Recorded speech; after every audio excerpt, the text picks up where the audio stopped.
wins the full toss delivery. And it's a big hit to come out Kurva.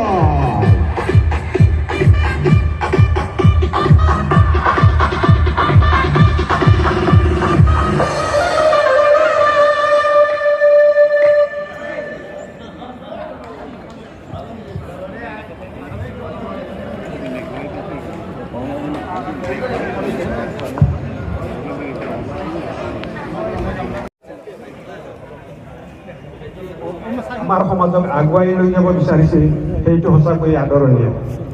এই পদক্ষেপ তেখেতসকলে বছৰে বছৰে কৰি থাকক। আমাৰ খেলুৱৈৰ লগতে আমাৰ কণ কণ ল'ৰা ছোৱালীসকল আগবাঢ়ি যাব এই আদৰ্শ দেখি। বিশেষ নকওঁ, সঁচাকৈয়ে দেৰি হ'ল, আমি খেল চাবই ৰৈ আছোঁ।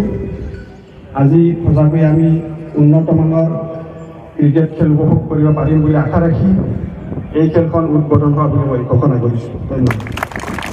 বিদ্যালয়ৰ পৰিদৰ্শক তথা জিলা প্ৰাথমিক শিক্ষা বিষয়া, আপোনালোকৰ এইটো এটা খুব আমাৰ ভাল এটা ইভেণ্ট। চামতা ক্ৰীড়া সংঘৰ সহযোগত আৰু আমাৰ চামতাৰ যিখন ষ্টেডিয়াম কৰ্তৃপক্ষৰ সম্পূৰ্ণ সহযোগিতা আমি দ্বিতীয় বৰ্ষৰ বাবে দ্বিতীয় সংস্কৰণ এইখন 5খন জিলাৰ মাজত, আচলতে 6খন জিলা আছিলে, এখন জিলা কিবা এটা অসুবিধাবশতঃ আহিব নোৱাৰিলে, দৰং জিলা।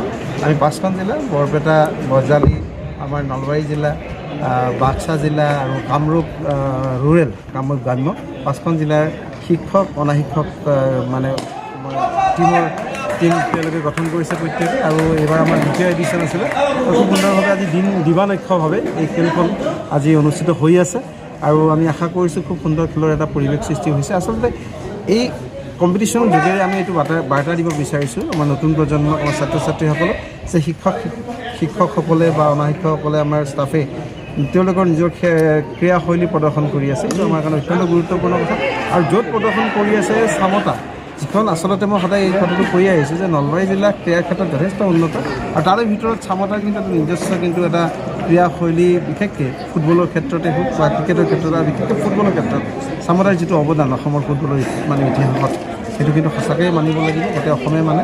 আৰু ভাল লাগিছে যে এটা সুন্দৰ ক্ৰীড়াশৈলী মানে ক্ৰীড়াৰ মানে এটা ধুনীয়া পদত মানে হেৰি হৈছে, পৰিৱেশ এটা পাইছোঁ আমি, আৰু যথেষ্ট আমি আনন্দিত লাভ হৈছোঁ। আৰু যিখিনি আমাৰ আজি ইয়াত অংশগ্ৰহণ কৰিছে বিভিন্ন দলত, বিভিন্ন শিক্ষকসকলে খুব সুন্দৰভাৱে তেওঁলোকে ধুনীয়াকৈ খেল আৰম্ভ কৰিছে, তেওঁলোকে এটা ভাল পৰিৱেশ পাইছে আৰু এটা খেলুৱৈ সুলভ মনোভাৱেৰে তেওঁলোকে খেলিছে, আৰু এইটো পৰিৱেশ আমাৰ কাৰণে অত্যন্ত কাম্য আছিলে।